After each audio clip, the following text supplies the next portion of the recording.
But Krishna's feet are not ordinary. They're extraordinary. And throughout our Shastras, the glories of Krishna's feet, their beauty, the fragrance, their flavor, are glorified again and again by our great acharyas.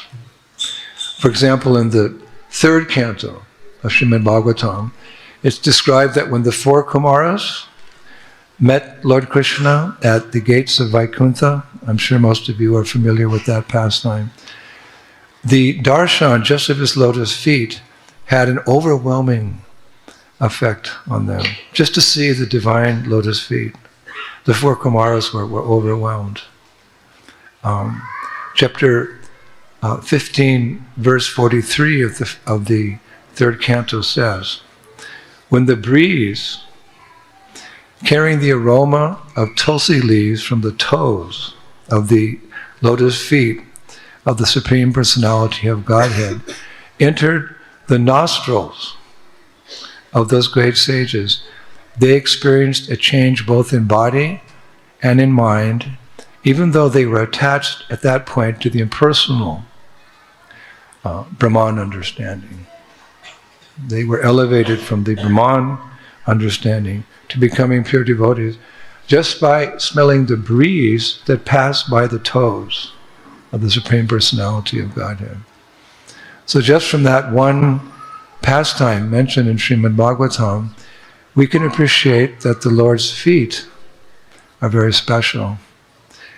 So special that actually we all know the goddess of fortune, Lakshmi Devi, she spends much of her time at those lotus feet.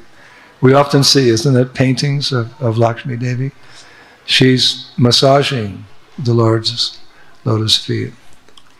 In fact, those lotus feet of Krishna are so full of nectar that even Krishna himself is fascinated by his lotus feet. What? Just consider. His feet are so full of nectar that even Krishna himself is fascinated by his lotus feet. We've all seen that famous painting of Krishna floating on the banyan leaf, sucking his toe. He's sucking his toe.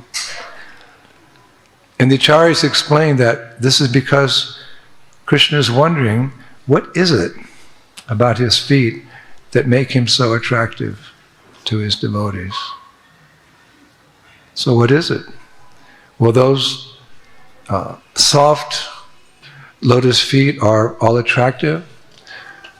So soft and attractive that the people of Braj, the people of Vrindavan, the Brajavasis, they become concerned what will happen to Krishna when he walks barefoot through the forest of Vrindavan and the small pebbles hurt his feet.